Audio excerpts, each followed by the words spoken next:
माननीय श्री संजय कुमार झा जी, 5 मिनट। धन्यवाद उपसभापति महोदय। ये मेरा मेडन स्पीच है इस हाउस में, पहली बार बोल रहा हूँ। मैं आपके प्रति धन्यवाद देता हूँ कि राष्ट्रपति महोदया के अभिभाषण पर मुझे अपनी बात रखने का मौका मिला और अपने नेता नीतीश कुमार जी के प्रति भी उन्होंने उच्च सदन में भेज करके और अपना बात रखने का मौका दिया। उपसभापति महोदय, अभी चुनाव हुआ और शायद देश में दूसरी बार किसी नेता के नेतृत्व में एनडीए ने तीसरी बार अपनी सरकार बनाई। 60 साल पहले लोग कहते हैं कि सरकार बनी थी जो नेहरू जी के समय में, लेकिन ये अनप्रेसिडेंटेड जीत हुई। मैं बिहार से आता हूँ और बिहार के जनता को भी धन्यवाद देता हूँ कि 40 में 30 सीट हम लोग वहाँ जीत करके आए हैं। और आपके सूचना के लिए बहुत सारे सीटों पर 10% से ज़्यादा महिलाओं ने वोट किया है पुरुषों से बिहार में, बहुत सारे लोकसभा सीटों पर। और उसका वजह यह है कि 15, 17, 18 साल में जो एनडीए सरकार ने काम किया महिलाओं के लिए, उसका प्रभाव अब दिखाई पड़ रहा है ज़मीन पर। एक बात आपके संज्ञान में और लाना चाहता हूँ। 2006 में बिहार में पहली बार पंचायत में 50% महिलाओं को आरक्षण दिया गया। माननीय प्रतिपक्ष के नेता यहाँ बैठे हुए हैं। उससे पहले बिहार में पंचायत में दलित अति पिछड़ों को कोई आरक्षण बिहार में नहीं था। 2006 में जब एनडीए की सरकार आई है तब वहाँ पर दलित और अति पिछड़ों को पंचायत में आरक्षण मिला। एक विषय आपके संज्ञान में और रखना चाहता हूँ कि राष्ट्रपति महोदया ने आपातकाल की चर्चा की। अब बिहार तो सबसे बड़ा ग्राउंड है आपातकाल पर चर्चा करने के लिए कि सबसे बड़ा मूवमेंट बिहार से जयप्रकाश नारायण जी के नेतृत्व में आपातकाल के खिलाफ शुरू हुआ। लेकिन मैं रिसेंट बात की चर्चा करना चाहता हूँ। वो तो 75 की बात है। मैं 2005 में बिहार में क्या हुआ वो आपके माध्यम से सदन को बताना चाहता हूँ। 2005 में यूपीए की सरकार थी। फरवरी में वहाँ चुनाव हुआ। फरवरी में जब वहाँ चुनाव हुआ तो वह हंग असेंबली हुआ और 1-2 महीने के बाद नीतीश कुमार के नेतृत्व में समर्थन बहुत लोगों का मिल गया और अगले दिन वो सरकार फॉर्म करने जाने वाले थे। उस समय गवर्नर थे बूटा सिंह बिहार में। रात में कैबिनेट होता है, देर रात कैबिनेट होता है। बिहार में राष्ट्रपति शासन लगाया जाता है। उस समय के राष्ट्रपति थे मॉस्को में, फैक्स से कागज भेजा जाता है। मॉस्को में फैक्स से कागज भेज करके साइन करा करके बिहार में राष्ट्रपति शासन लगाया गया। ये इनका संविधान के प्रति प्रेम है। और मैं 2 बात कोट करना चाहता हूं आपके बीच में उस समय का। तब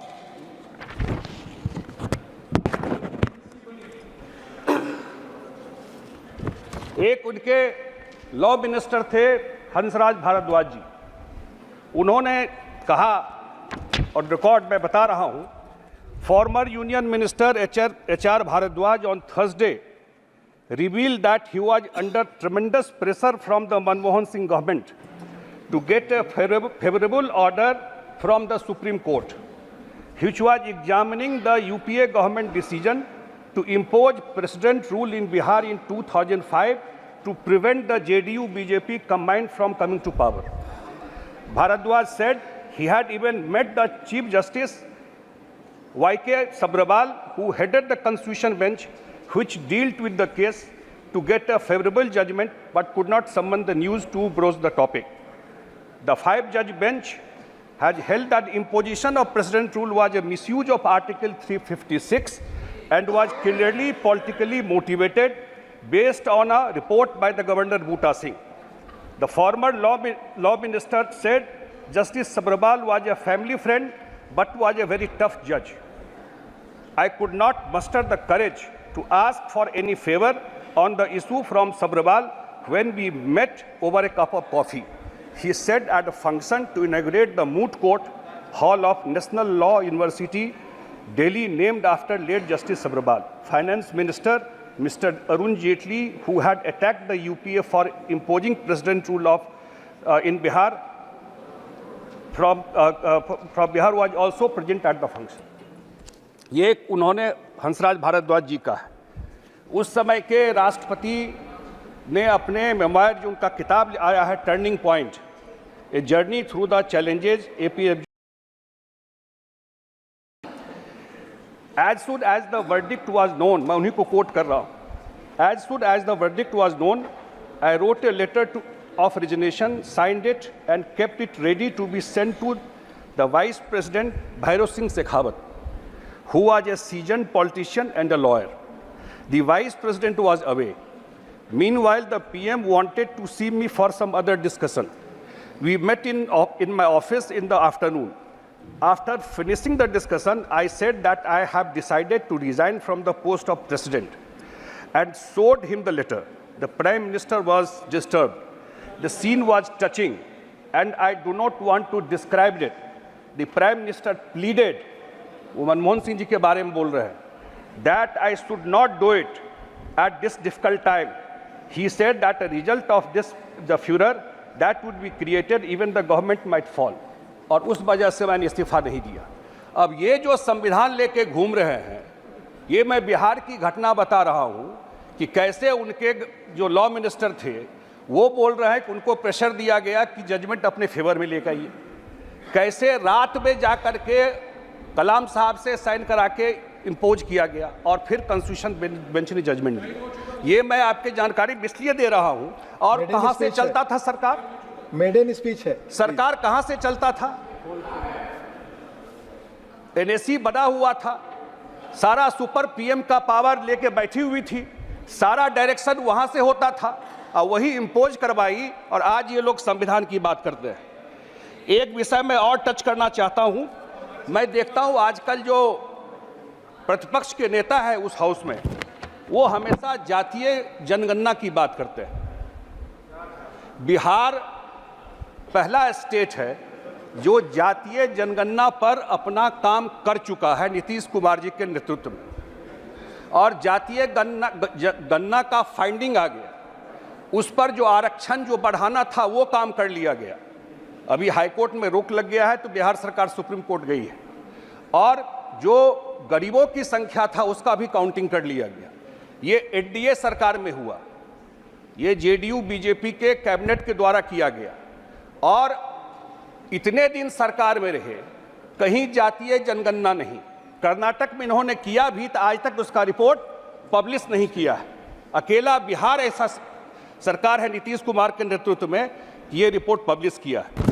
एक दो विषय और टच करके मैं आपके बीच में नीच को लेकर के, क्योंकि बिहार पुलिस ने उसमें बहुत बढ़िया काम किया, बिहार पुलिस ने ही पकड़ा उसको, अनर्थ किया सारे चीज़ को। कल प्रधानमंत्री जी का भी बात आ गया इसके ऊपर कि इस पर कार्रवाई की जाएगी। हम लोग भी अपेक्षा करते हैं कि CBI के पास मैटर है, इस पर ज़रूर जल्दी जो कार्रवाई है वो किया जाए। एक विषय और लेकर के कि कितना बदलाव इस सरकार के द्वारा आया है, लोगों का विश्वास जगा है। एक सेक्टर मैं इसलिए टच करके अपनी बात ख़त्म करूंगा, वो है बैंकिंग सेक्टर। पहले लोग कहता है कि UPA के समय में फ़ोन बैंकिंग होता था, आप फ़ोन कर दीजिए लोन मिल जाएगा बड़ा बड़ा।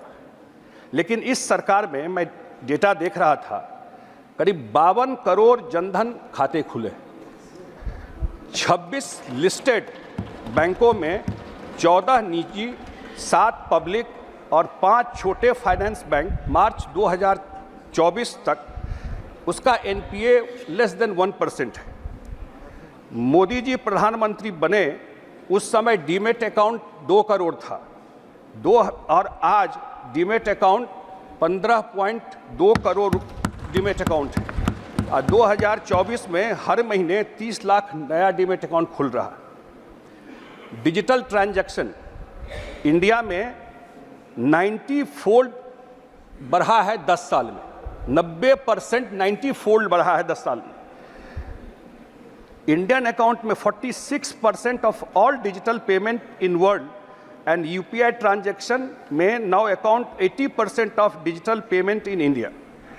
2012-13 में total digital payment 162 crore all together थे और 2023-24 में ये 14,726 करोड़ डिजिटल पेमेंट हुआ है। तो बैंकिंग सेक्टर में कितना कॉन्फिडेंस लोगों का आया है, ये मैं आपके संज्ञान में देना चाहता था।